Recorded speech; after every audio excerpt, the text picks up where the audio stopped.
All right, Kevin, welcome to the Nova University podcast. Would you like to introduce yourself to the people on the panel and the people that are listening in on it right now?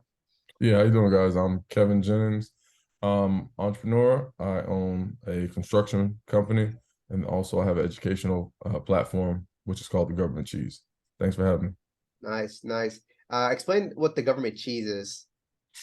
Yeah, so Government Cheese is a educational platform that we created this year to kind of take the experiences that I have had in government contracting over the last 15 years, good and bad, and put them together so that we can present them to individuals that may be looking to get into the industry, individuals that may already be in the industry and need a little bit of help. But for me, it's really to get the education of government contracting out to people so that they know what it is and that it exists and that it's a viable way of growing your business. Yeah.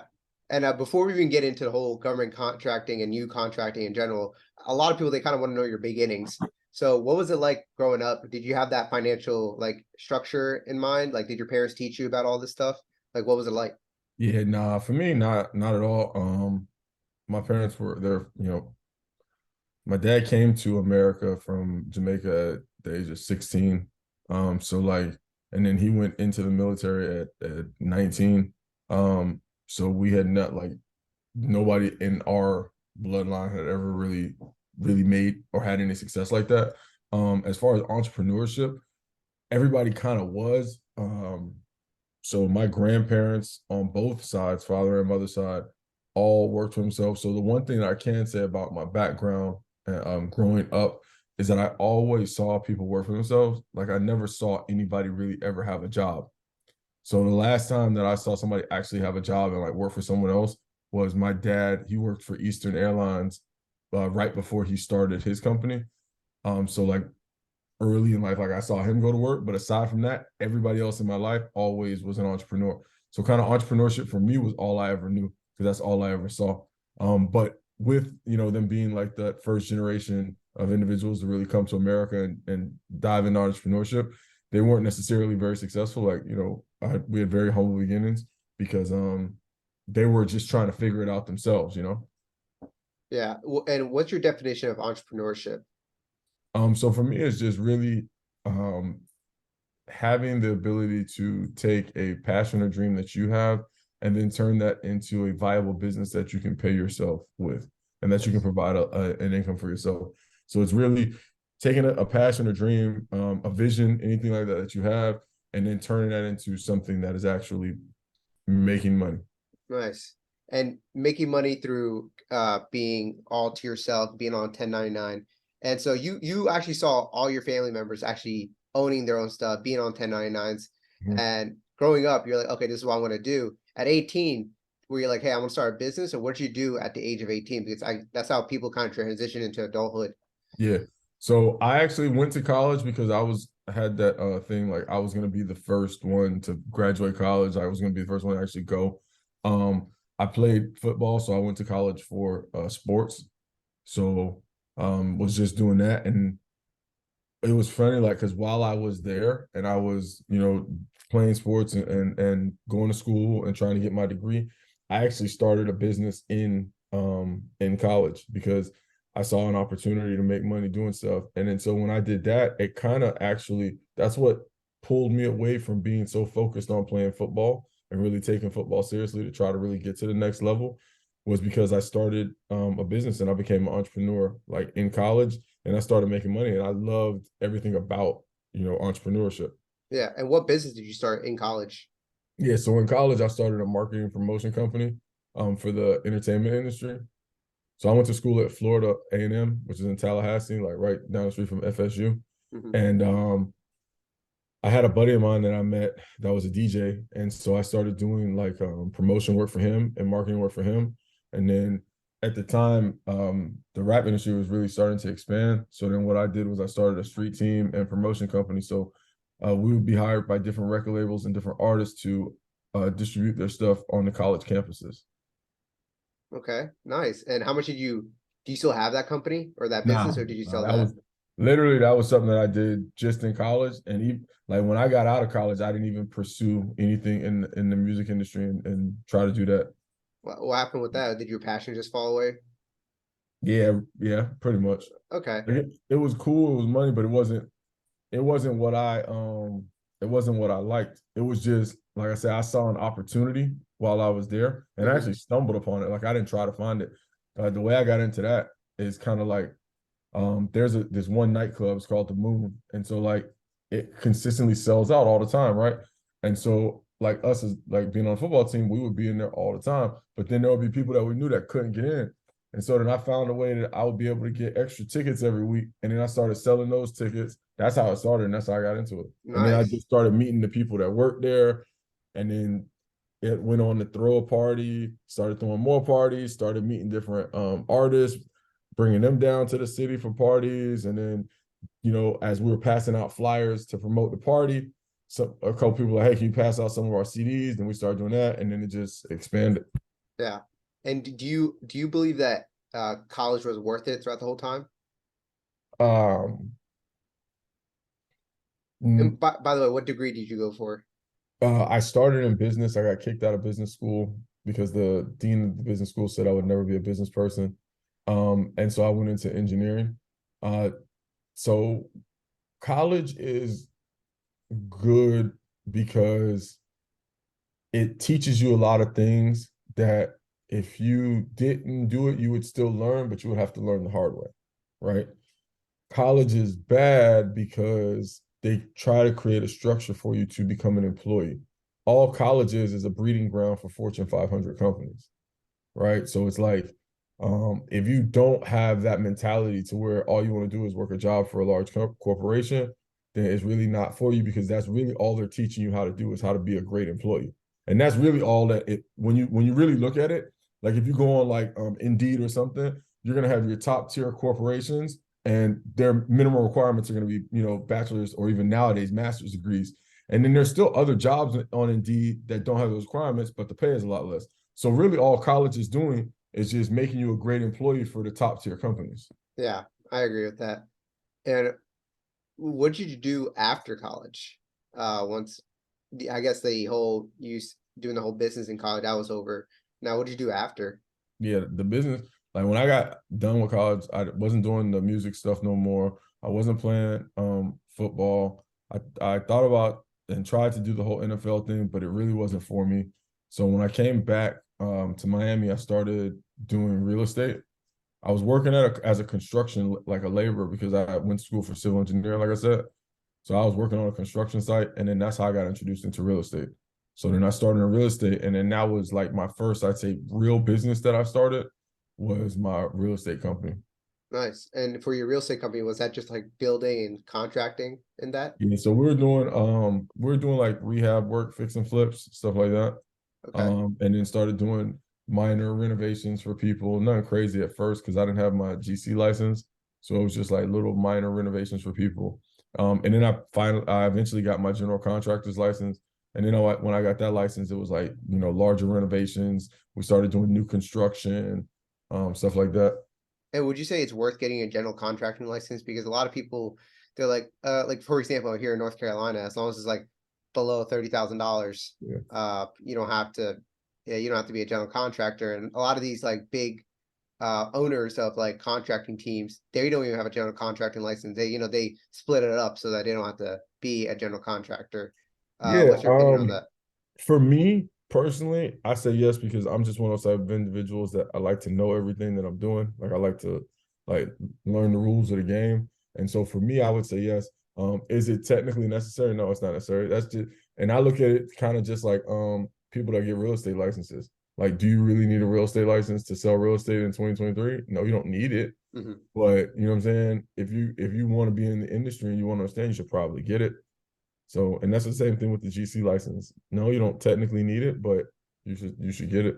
Yeah, definitely. I agree with that. And where did you get your license anyway? Did you just go to like a trade or somewhere? I went I went to school at like a local trade school and then just applied with the state. Okay, nice. Yeah. And while you were you didn't do any military or anything like that, right? No. Okay. No, no, I didn't. Because you're because when a lot of people they see like government contract. They're like, oh, this person was part of the government somehow, some way. So how'd you like stumble upon government contracting? Yeah, I knew people that had done it and that were in it. And then that construction job that I was working on when I started doing real estate, it was actually a government building. So it was the federal courthouse here in Miami. Um, and so I learned about it, and then I just started same thing, just immersed myself in it, started researching about it. Like I knew some people that were doing it, and then I just started real small. Hmm. And whenever people think of government contracting, do they always say like, hey, is it like kind of like war dogs, or like Yeah. they're you're getting ammo, you're getting guns, bullets, and you're just selling it off? Is it kind of like that? Yeah, so like when people say that, I tell them all the time, like, yeah, it's exactly like that. The only difference between me and the guys on War Dogs was they were selling guns and I was selling toilet paper. But we're both providing a product that the government needs to survive. Yeah. But yeah, it's exactly like War Dogs. Everything about War Dogs is exactly, what we do. Okay. And is there anything illegal about it where can you get in trouble for I know Gerard here has had a question about uh being a broker. Is it illegal to be a broker where someone else has the toilet paper and you don't? So it depends. So there's a thing called the FAR, which is the Federal Acquisition Regulation. And within the FAR, there's a subsection that talks about limitations on subcontracting. So depending on the industry that you're going to be working in and the product or service that you're providing, they set limits on how much work you can give to another firm. So it's kind of like it's a yes and no question. So yes, you can do that, but then on some things, no, you can't. So you have to be very cognizant of what it is that you're doing, and you just have to learn the rules. Nice. And for government contracting, how does it usually work? Like, do they just go to sam.org and they just like, hey, I'll put like the average, contract up there and someone gets it and then they just what do they got? Is there certain can how do you know you're the right person to do what the task says? I Yeah, guess. so what I kind of show people is, well, let me start with the first part. So sam.gov is they post all solicitations over $25,000. So anything that's going to be over $25,000 must be posted on sam.gov. But there are a lot of things that take place, and there's a lot of stuff that is purchased under $25,000 that does not ever make it to sam.gov. So I just want to clarify that for people, because a lot of times people will go straight to sam.gov and then they'll get lost, or they won't see what they think they're looking for, and then they think that it doesn't exist. But in actuality, there's a whole marketplace that is not online because they don't have to, once again, because the rules only state over $25,000 has to be publicly marketed. So that's the first thing. Um, Second thing is, what I try to teach a lot of people is you have to understand the market, and you have to understand your client and your competition. And that's how I teach people how to find the opportunities that are going to be best for them. So you start by researching your NICE code and understanding within that NICE code what agencies do the most transactions, and then what other companies do a bulk of those transactions. How much do they do for any classifications that you may have, like small business, veteran-owned business, hub zone, all those things. And so once you do all of that research, then I tell people go to sam.gov. So kind of figure out what you're looking for, who you're looking for it from, what does it typically go for? Because people always ask, well, how do I price stuff? Like, the great thing about government contracting, why I love it, is that all the information is there. Like, it's all public information. The problem is people just don't know how to use the information. Mhm. So once I show you how to use the information, then you know how to do it the right way. And once you learn how to use the information, it's simple. Nice. And whenever people do they got to get certain things? Like, do I need to get certain vehicles, certain amount of people, members of the team? Once again, that's going to depend a lot on the industry that you get into.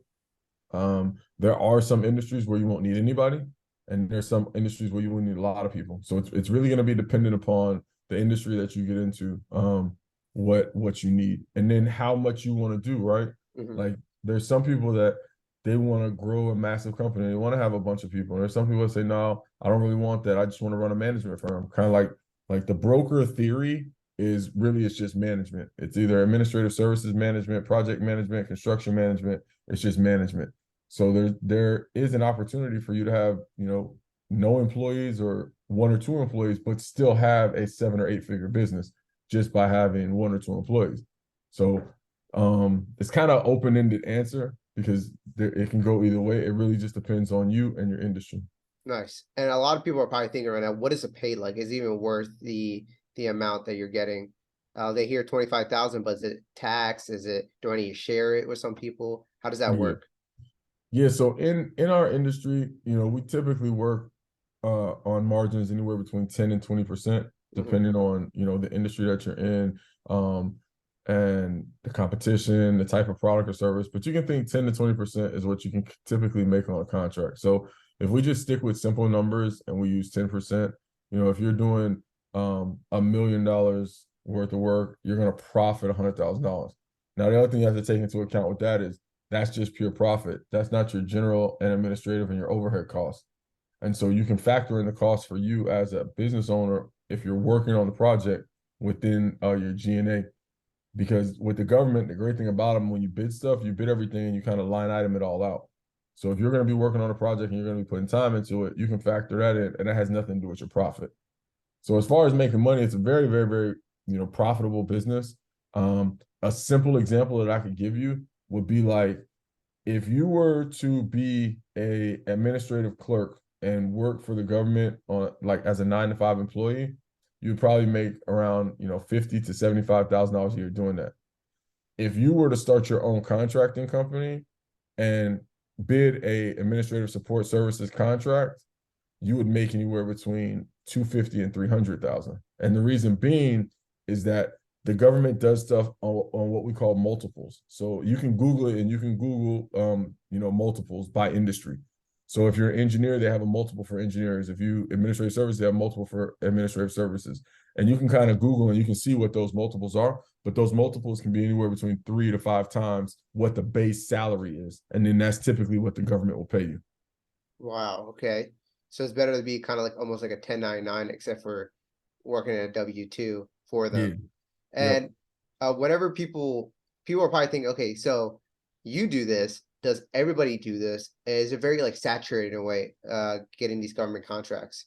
No, that's not saturated, and the reason it's not is because a lot of people just don't want to do the work. Like it is a lot of work, and the only reason people think it's a lot of work is because doing work in the private sector is not a lot of work. Hmm. You see what I'm saying? So if nobody knew about like doing work with customers and like how the private sector worked, you wouldn't think government contracting was that hard. But the minute you start a business and you start doing work with just regular people, it's hard for you to start doing with the government just because it's so much more work that you have to do. Yeah. So a lot of people just don't feel like dealing with the headache. Wow. Okay. And whenever you're getting these government contracts, can you give us like some examples of what kind of contracts that can appear? And I guess some of the fun ones that you've done, or not fun, but like I guess like the just like I don't know how to explain it. Like what are some like fun slash Yeah. weird or whatever contracts you just like, okay, that's cool. Yeah, I mean, so they get as simple as providing supplies like paper and toner.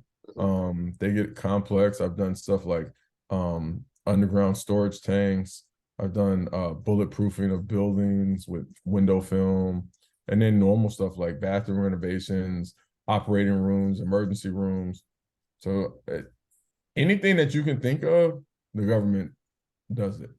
And does this have to be developed by your own skill in a way? Like, do you like in how everyone's like, hey, find the who, not how? Do you have to figure out like how it all works? Like, you said like putting up bulletproof like windows or No, something. because the beautiful thing about it is before they even put it on sam.gov, they've Mhm. already got the how figured out. Like they give us the how. They're like, this is what we want. This is how we want you to do it. This is the material we want you to use. Like all the government doesn't know is the who, but the government already knows how. Like they already know how they want stuff done. So they literally give us the whole playbook. They just don't know which one of us they want to do it. So it's Uh, really like no thinking involved. Gotcha. You're just a player. You just gotta be in there. The coach already gave you everything. Yeah. Okay. And has there ever been like a bad experience with doing the government contracting that you can think Yeah. of? I've had a number of bad experiences. What's the worst one? I mean, I've had a number of bad experiences. Um, I can't even think like worst. I've had a number of bad ones. And it's not they're not bad because I don't know, most of the bad ones are usually from a lack of knowledge. So like just doing something without really researching it and understanding it. Mhm. And you just get yourself in a situation and you gotta figure out how to get out. But like not being able to complete jobs, that's probably like some of the baddest. Okay. And what happens when you can't complete the job? Does the government get on your ass about it? Yeah, they get on your ass about it. But you just gotta communicate. You gotta go to them and let them know what the issue is and try to work it out, you know. Okay. Nice. Yeah. That's a little that's a little relieving because a lot of people are thinking like, oh, uh, will I get like big trouble if I were to like, I don't know, mess up on something? Will the IRS catch me? Or like, you know what I mean? Like people are kind Yeah. of really worried about it because you're kind of working real close with the government in Yeah, that sort of way. you just gotta have you gotta have all your ducks in a row, man. Honestly, you just gotta run it like a real business. It's not a hobby. Like you gotta make sure you're doing all your paperwork. You know taking care of the money because at the end of the day, you are getting money from the government. And so, like I said, because they line item the items out when you do contracts, so you just got to be realistic. So, like if you know that you're not going to work on the project, but then you put yourself that you're going to pay yourself $50,000 a year to be a project manager, and then you never project manage, they're going to want the 50,000 back because they're going to be like you didn't do anything. So it's just like little stuff like that. Like you just got to be real. Like you can't try to like pull no slick stuff. Yeah. Okay. Just be a good business person in general. Basic. That's honestly just it. So, so let's say someone is hearing this, right? And they're like, "Hey, I want to get started in this sam.gov. What is the process like? Do they got to get verified anyway, like some type of like background check and all that?" Background check, no. But there is a process you have to register and certify on sam.gov. There's no background checks that are involved at that level, but you basically got to set up a corporation, any corporate structure you want, LLC, S corp, C corp, it doesn't matter. Then register that entity with the IRS, get an EIN number. Then once you get your EIN, you take it over to SAM. You drop all your information in SAM. You'll get your UEI, which is your unique entity identifier, and then from there you get your cage code. Once you have your case code, then you're able to start submitting bids. Wow. Okay. And whenever you're submitting bids, do you so you can publicly check how other people are submitting their bids as well? And does Yeah. the government usually they don't pick the lowest, right? Or they don't pick the highest. They usually pick somewhere in the middle. Yeah. So they do what's called uh best value. So a lot of stuff they do is kind of best value. So they look at what's going to be the best value for the government. And whatever's going to be the best value for the government, that's what they go with. Not always is it the lower price. Now there are some instances where it is the lowest price, right? So like if they're just buying a product, then they're gonna buy the cheapest product they can get. So it depends on what type of procurement it is, and then they'll let you know what they're actually looking for. Nice. And whenever they get these contracts, right? Does how does the oh you got the contract? Do they just send you an email? Do they send you like a mail? Like how does that work? Sometimes phone call, email, they'll let Okay. you know. Yeah. Okay. And how long does the usual setup work? Like is it like a 6 month job, a year job, or does it all depend on the contract? Depends on the contract. You can get longer term jobs. You can get what we call single source jobs where you're just providing the service one time. It all depends. And I tell people all the time, like, depending on what you think you want to do and how you want to run your business, Hmm. then that's what type of contracts you need to go after. So, like me in my personal business, I go after the long term contracts. I don't go after those single source contracts. I go after stuff that's going to be in place for 1 to 5 years because that's just the type of stuff that I like to do. You know what I'm saying? Yeah. But everybody's different in their business. So I tell people when you start doing stuff like you got to understand, how your business is and do what's going to be best for you and your business. Yeah. And I'm guessing you're doing all this stuff to get financially free, correct? Uh, 110%. Yeah. so does that include you buying more real estate properties for yourself?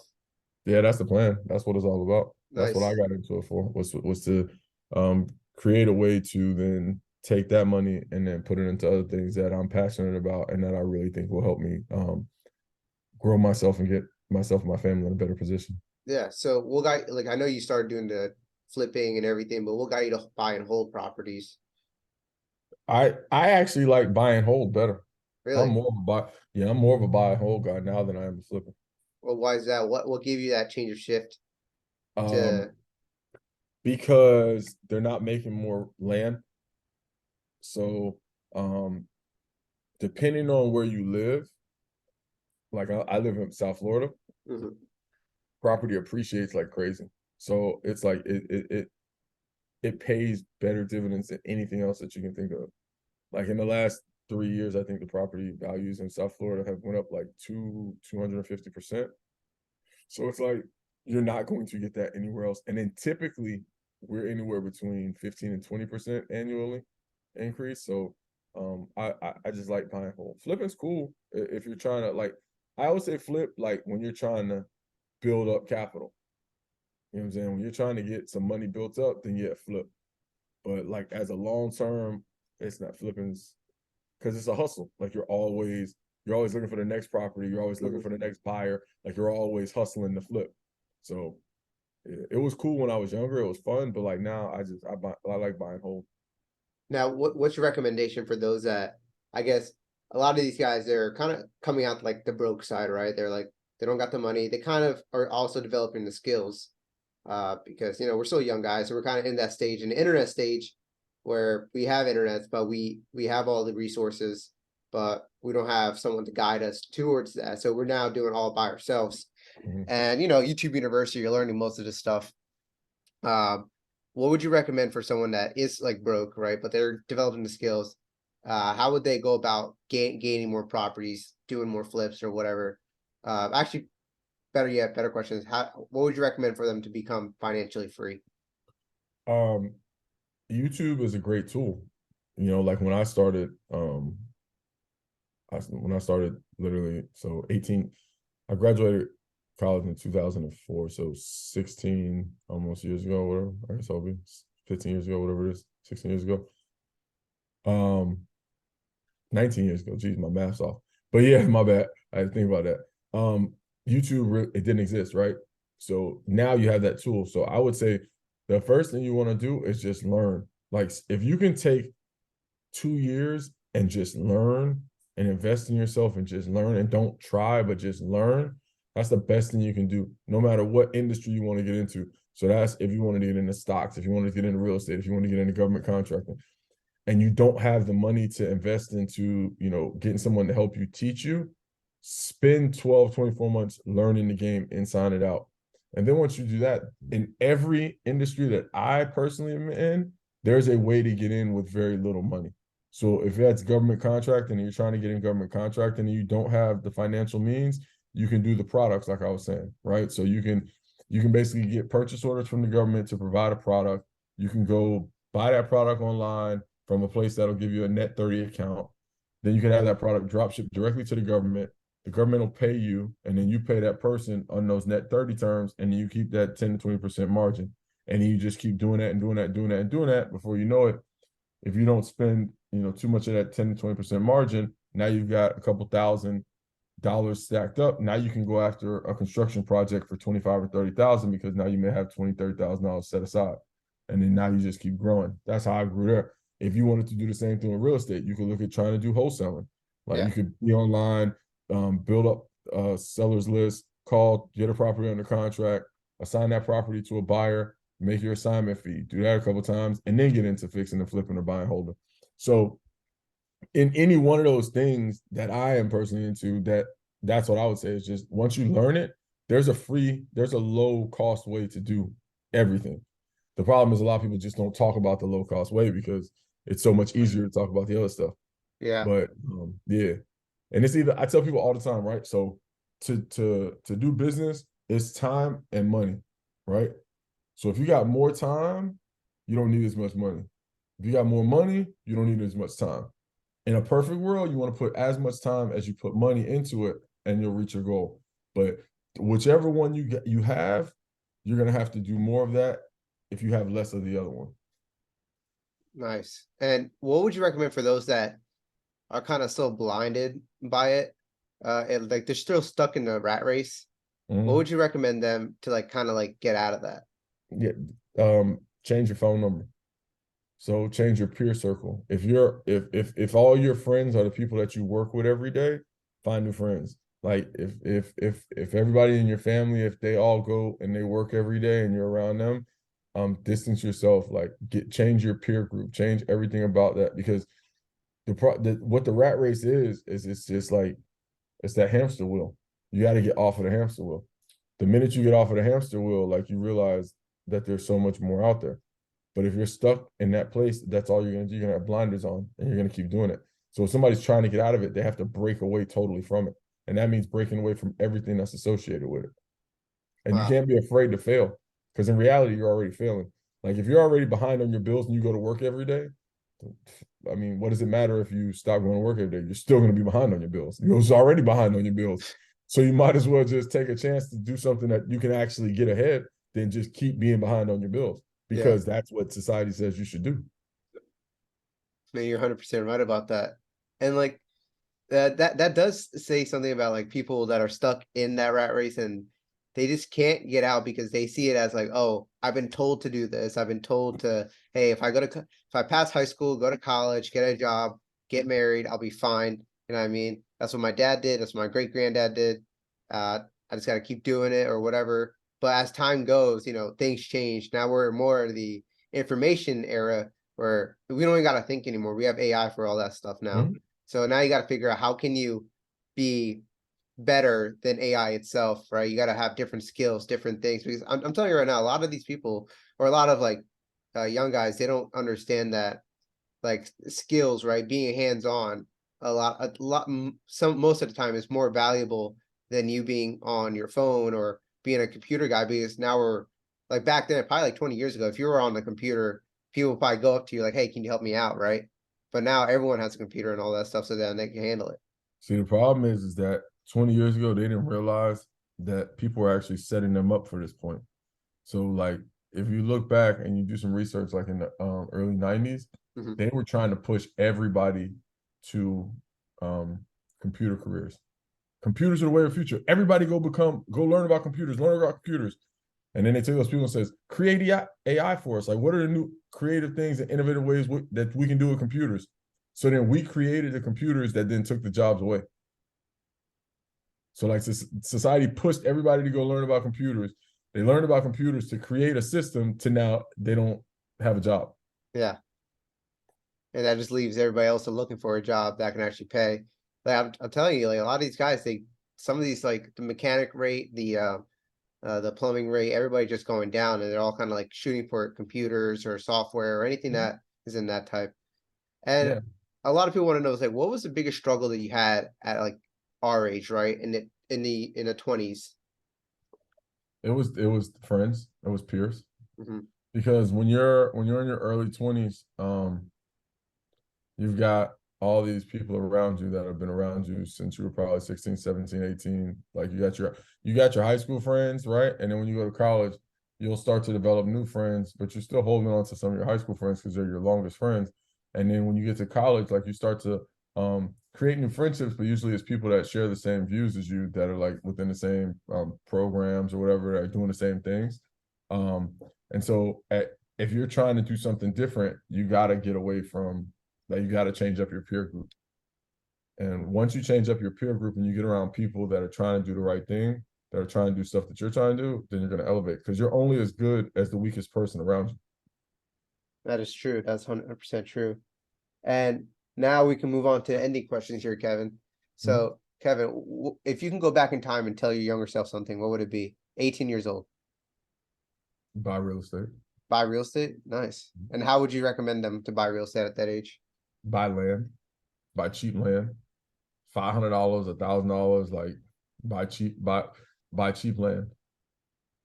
That's what I Hmm. would tell my young self is because it sounds crazy, but like if I would have bought land, I'm 40, I'll be 42 this year.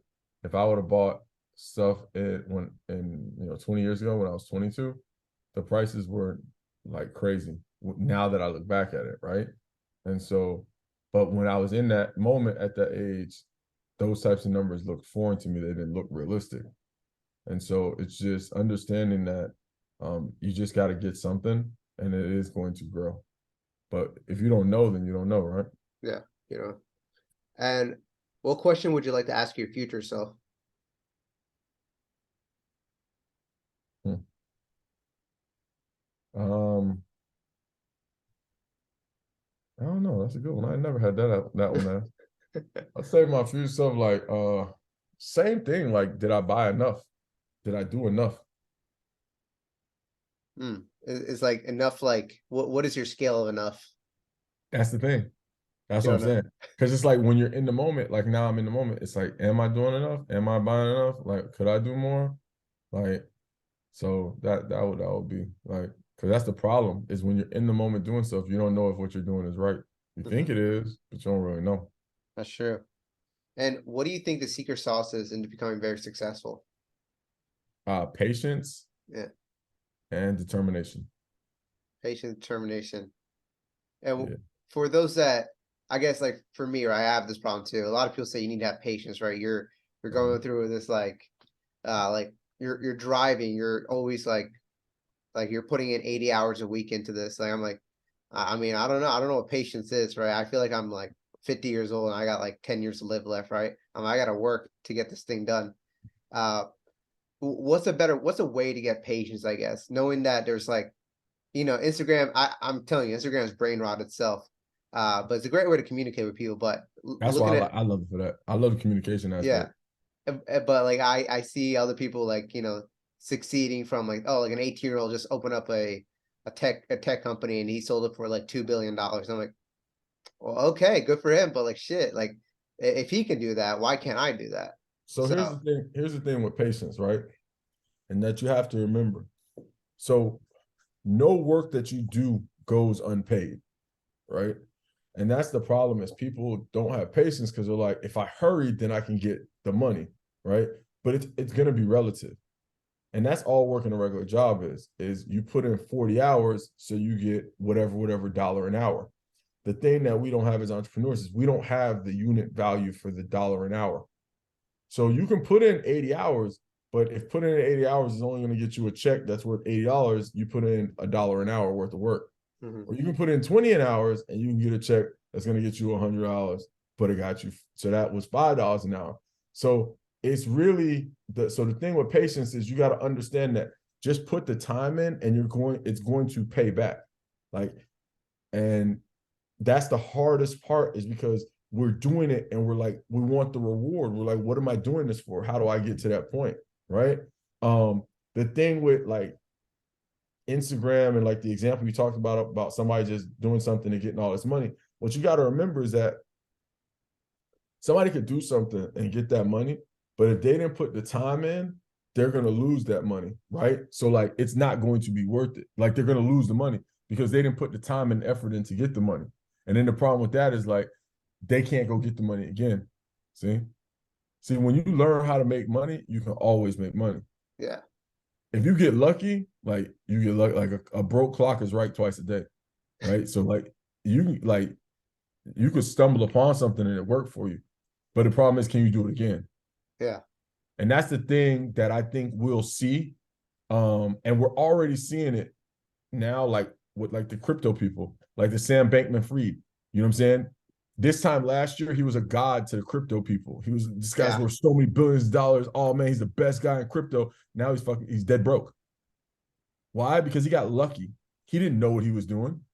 He didn't do anything special. He wasn't a businessman. Yeah, He just hit a lick. Like he got lucky. So now he loses everything. We'll never hear about him again because he doesn't know how to make money. He got lucky. that's true. So it's like, do you want to be lucky and hit a lick one time, or do you want the consistency? Yeah, So that's where the patience and the determination comes in. You don't want to just do this one time. You want to be able to sustain it because you can get anything you want, but can you maintain it? If you mhm, can't maintain what you get, then it doesn't matter. So if you go out and you make $1 million and you make that one time, that's fine. But can you continuously keep making $1 million? Can you maintain that? And that's what happens. If you don't have that determination to keep driving forward, you won't be able to maintain it. And if you don't have the patience to learn how you got it, you'll never be able to get it again. nice. I love that. And that makes that's 100% true because it's like I always say this, like if I took Elon Musk, right, and I took everything away from him, put him in a desert. Sooner or like a year later, he'll probably be a millionaire with everything set up, like spaceships and everything all set up in that same year because he'd done it before. It's like a muscle. Like if you've been working out for a year and you come back 6 months later, you'll be quicker to get what you got back like a year ago. It's Because just it's all muscle memory. yeah, when you know how to do it. it's like I tell people all the time, like I hate to bring it up or even say the name because some people feel a certain way, but like look at Donald Trump. Like one of the things that kills me is people say, "Oh, he's been bankrupt 4 times." Yeah, but he's still rich. Yeah. So what does that tell you? Like, you know what I'm saying? So it's like, and those are the types of things. Like when you learn how to do something, you can continuously keep doing it no matter what happens to you. Yeah. And then that's where the determination comes in, is because when you do hit a hurdle or something happens, you got to know in yourself that you can do it again and say, it doesn't matter to me that I just lost it all. Like you Mhm. say, like it doesn't matter to Elon Musk if you put him in the middle of the desert. You come back to that same desert in 5 years, he's gonna have a whole city built because he has a determination that he's gonna start looking around. He's gonna be like, okay, what do I have in front of me? What do I need to get where I gotta go? What do I gotta do? And he's gonna start doing it. Yeah. Because he has his brain at the end of the day, his experience and what he's done. Yeah. And what is a quote that you live by? Everybody wants steak, so they gotta meet the cow. That's a funny one. Where'd you get that one from? I don't know, some old person told it to me, but it's true. Everybody wants steak, so they got to meet the cow. Everybody wants the spoils of hard work, but they don't want to put in the hard work. Yeah. And Yeah. that's what Instagram and social media has really magnified, because Instagram is everybody's highlight reel. It So is. people go in there and they see this person's highlight reel, but they don't see what it took for that person to get there. And a lot of people don't even like to talk about what it took for them to get there. And so then people get this misconception that that's what they want to do. But then when you really show them what it took to get there, they realize that they're not built for that. So that's why I always say everybody wants steak until they got to meet the cow. You know, Yeah, I love that. I if you love tell that the quote. average person, okay, you want to eat tonight? All right, go find something to eat, kill it, cook it, season it, cut it, and then you can eat it. And they're like, I'm not doing that. You got to kill for your own meal. Yeah, I'm not doing that. I So like that. And what books would you recommend for certain situations or parts of your life, or even like that helped you grow financially or personally? Rich Dad Poor Dad, Millionaire Mindset, 4 Hour Work Week. Um, those are some good ones. 48 Laws of Power. By Robert Greene, yeah. Yeah, so those are some good ones. Have you read The 50th Law? Nah. Okay. That's the one with 50 Cent that he wrote with. Oh, okay. No, I'll check it out. Yeah, I seen it, but I never read it. Yeah, it's all right. It's pretty good. And is there anything you have kids, right? And Yeah. is there anything that you would like to tell your kids if they're like they're like at your age and they look back on this? Just keep going. Keep hustling. Like Okay. Just keep keep hustling. going. Keep hustling. Don't stop. And how can people reach out to you and give value back? Yeah, man. On Instagram, um, it's GovCheese, GOV_cheese is the government cheese Instagram. And then the website is thegovernmentcheese.org. And then we just started the YouTube channel last week, and it's the government cheese on Nice. YouTube. So And just hit I, me up. I got a question. Why did you name it the government cheese? Yes, I'll tell you. So I didn't come up with the name at first. It was somebody else that was helping me put it together, came up with the government cheese. And the reason that they get it was like, government cheese, like getting that money. And I was like, okay. And then they're like, it's kind of like the play on it.